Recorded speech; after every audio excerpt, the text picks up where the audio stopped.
Hey, Sooner football fans. This is your Sooner football fans podcast, and you have Terry and Rob here. Boomer Rob. Boomer Terry. And we're starting out the shows like this from now on, reminding you that if this is your first time listening to us, whatever app you're listening to it on, whether it's iTunes, Spotify, Google Play, what's the other one? SoundCloud. Follow us. If it is your first time, how dare you? How dare you, really? What's taking you so long? We've been sweating our way through this for months now. But just hit the subscribe button. Some of them say follow. What that'll do for you, it'll automatically download your music, download the podcast to your music app, and it'll tell you that it's there. And when you look at your phone, it'll tell you have a new podcast from the Sooner football fans, and you can go, yay, and listen to the podcast. Mm-hmm. And listen to semi-goodness. We're not great yet. We're semi-good. Semi-good? Okay, yeah, I can live with that. Semi-goodness. And also, if you're out and about and you like to tailgate, go check out tailgateconnect.com. They can hook you up with tailgates all over the country. Dan, over by us, Harry, our seats are right up above. We're on the 52nd row. So, I'm way down there. I'm on row 4, so I'm at the very bottom of that tile. Yeah. And at halftime, when I went up to get my water, I said, holy cow, this is going to be a bowl game, and I'm just going to go check out that new mezzanine area because I want to get out of here, and I want to go to church in the morning, and I don't want to be, I don't want to be stuck at the bottom and having people, hey, wait for me, let me go, yeah, and then pushing me out of the way to get out of the stadium. Because if I'm all the way on row 4, row 1, 2, 3, and 4. I mean, we're gonna be there good. Yeah, 30 minutes. Just trying to get out. Right. So I got to see.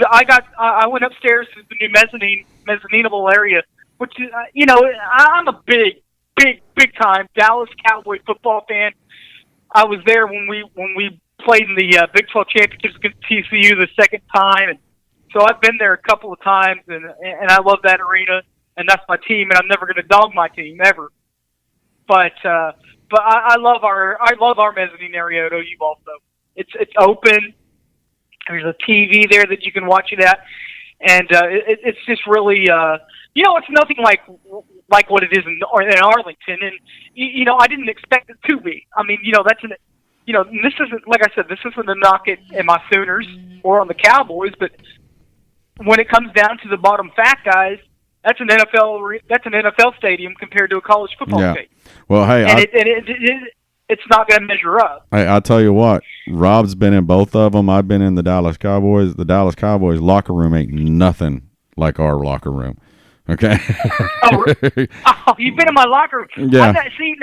I've never been in my locker room. I thought about it, and my dad and I went down there for a Rangers game a couple of years ago. A little bit while back this year, but when we found out how much it would be just to get into the stadium and take the tour, and what time they start doing it, I mean, that's a little bit for two of us. That was just a bit out of our wallet comfort range. Yeah, well, we did the tour, and I'm not a Cowboys fan. Rob is, so I went because of him, but we went down when they got down in the locker room. Me and Rob both kind of looked at each other. It was like, that's pretty plain Jane. If you want to see the Sooners, it is, yeah. Now the rest of the stadium, nothing compares to that. I don't think anywhere. But their locker room was kind of so. So, but anyway, well, what do you got for us coming up with the Bears? What do we got to look out for with the Bears? Do you think? Well, I mean, the thing is, this is a guy that I'm really surprised. That with the Baker Mayfield issue and with the Taylor Mordecai issue. Now, we didn't see any of these issues coming up about with all the players transferring in and out and all the awkward stuff happening at quarterback.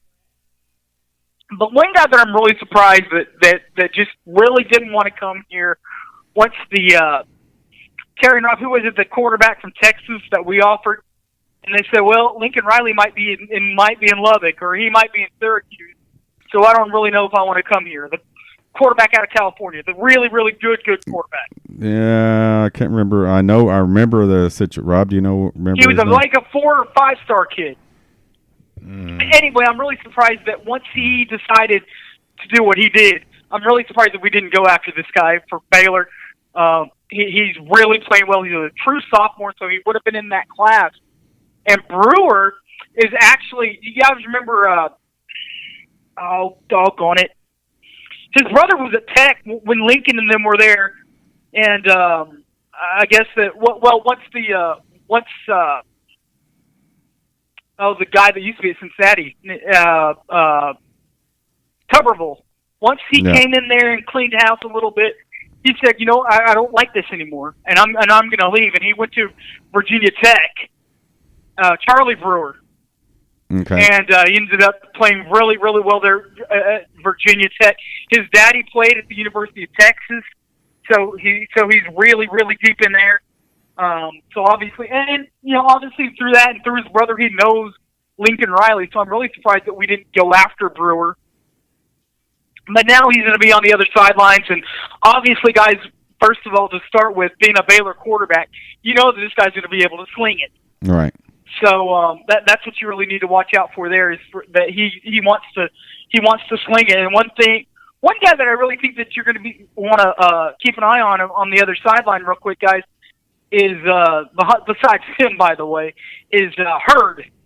I don't know if you guys remember that a couple of years ago we played him when he was at the University of Tennessee. Right. Again, they did not like the way that was going. He did not like the way that was going at Tennessee. And by the way, I have no idea what went wrong there. Now, I went down there for Baker's first true road trip. I went down there. The fans were great. The atmosphere was great. Obviously, the team wasn't great. I don't know what happened there, but they took a semifinal team all the way to the. I don't even want to know what to call it. They took us to overtime. Yeah. Just like Army did last week, and in fact, that one went into double overtime, and it took an interception by Zach Sanchez late in that game to kind of clean that thing up. And actually, guys, I don't know if you guys remember this, but last night or Saturday we didn't trail. In that game, we did trail. We trailed by 15 points going into the fourth quarter, yeah, the Tennessee and we game. were completely anemic there for quarters 1 through 3. Yeah. So watch out for Hurd. Yeah. I think it's Jalen Hurd. I think that he made a position switch also. Yeah, he went from running back to wide receiver over there. Wide receiver out there, right? Right. Yeah. Yeah. So that's who you should look out for there. Now look out for on OU. It sounds to me, guys, and obviously this is going to help us this year. It'll help us in the future. But Jalen Redmond, the kid out of Oklahoma, Midwest City, where the Kales are from, our Gundies are from, Kale and Mike. Right. Sounds like he's going to be. Sounds like he's getting better. Now, obviously, with the blood clot issue, that's something that's not going to be able to be cleaned up in a month and a half, 2 months.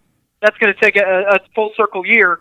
But according to Riley, everything's looking good as far as right now is concerned, and he should be ready to go as a redshirt freshman next year against Houston, UCLA, and I think it's Missouri State is the other non-conference game. Right. Mm-hmm. So this is also the big one, guys. They're I don't know if you guys have talked about this or even know this. They're bringing out the alternates, the Roughnecks, whatever you want to call them, the Rough Riders uniforms. Yeah, they're gonna attempt to bring out some of those. Do you like now those? They haven't released. Do I like them? Here's the thing.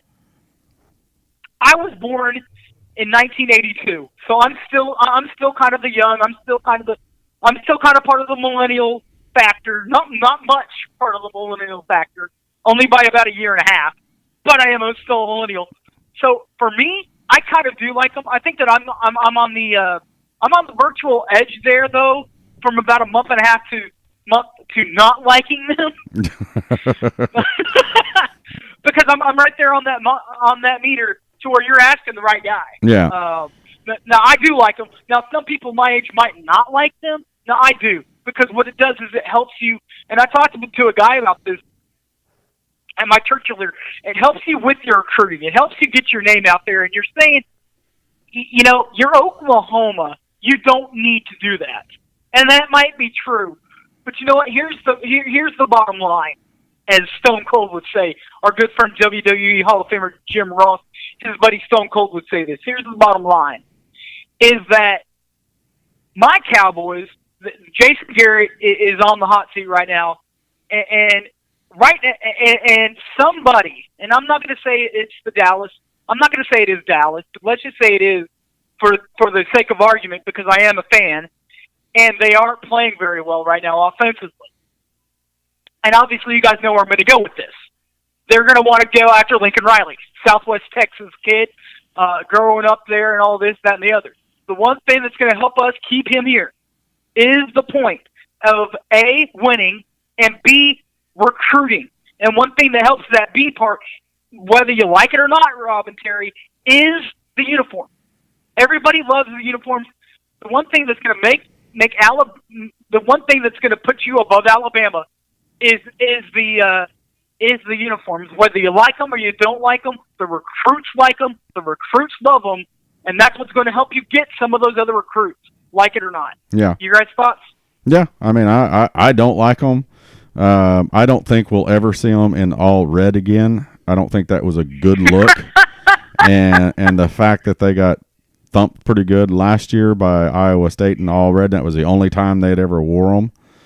I don't, our record is 6-2 with them, so I don't mind that as much as I mind the striping the stadium. I don't like the stripe the stadium. I think it's bad juju. It's a bad omen. I don't like it.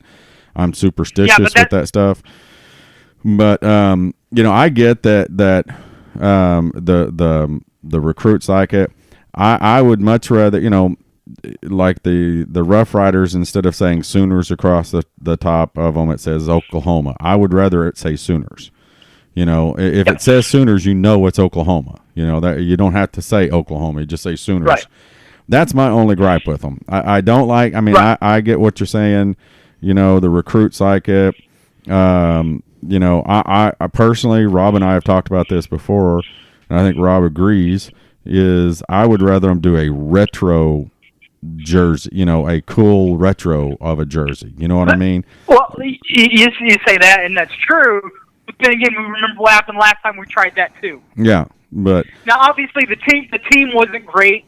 I think the only good, but the thing is, but like I always say on y'all's deal, it is what it is, and we did get something pretty good there by, I believe it was Texas Tech that year, Rob, if I'm not mistaken. I believe that's right. Tech?